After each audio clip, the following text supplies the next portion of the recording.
7 Habits of Highly Self-Confident People. Written by Akdeniz. Narrated by David Willams.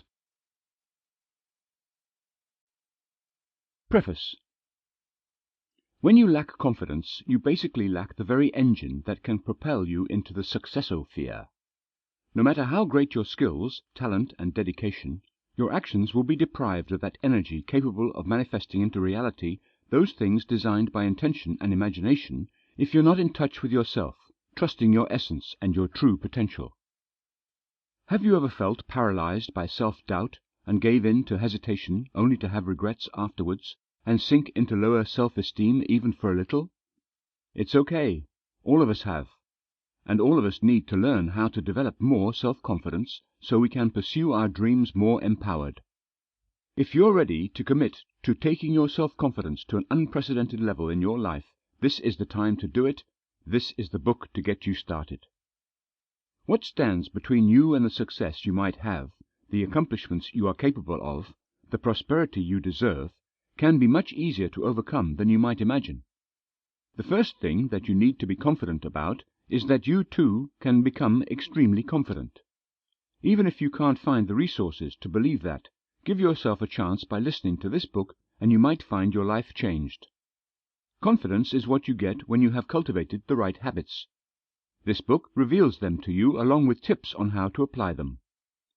You already have various habits which pay off more or less in terms of what you want from life. How about replacing some of those habits or adding 7 more and finally become that highly confident and successful person you can truly be? Introduction. Confidence. For many, the mother of all traits. If you don't share this view, you may ask why. I'll try using my personal experience to make it a little clearer. Throughout the years, I have met and talked to many successful people.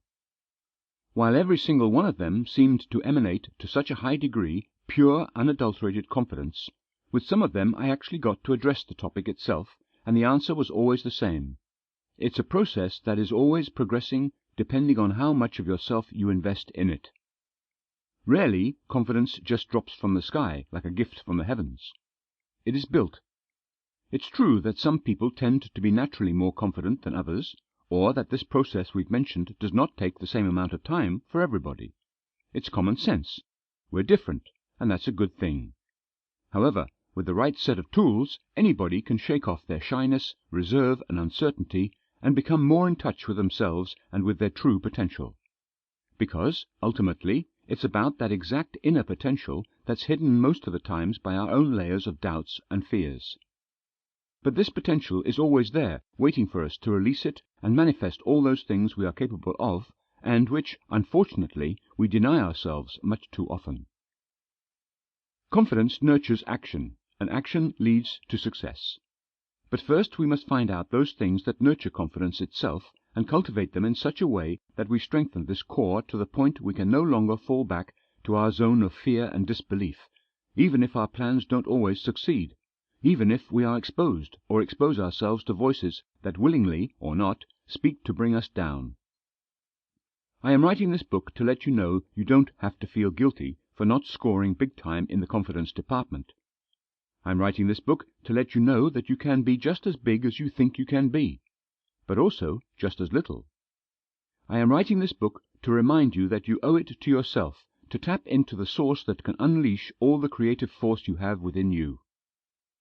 Even if you're having doubts such a force could exist in you, or although you feel you have it but its strength is nowhere near the strength of your fears, the fact that you are listening to this book now shows that you want to tap into that source and are allowing yourself the chance to elevate from whatever level of confidence you find yourself at this moment. The sooner you start seeing confidence as an ability that can be worked on and improved, the sooner you will notice your first results in this respect.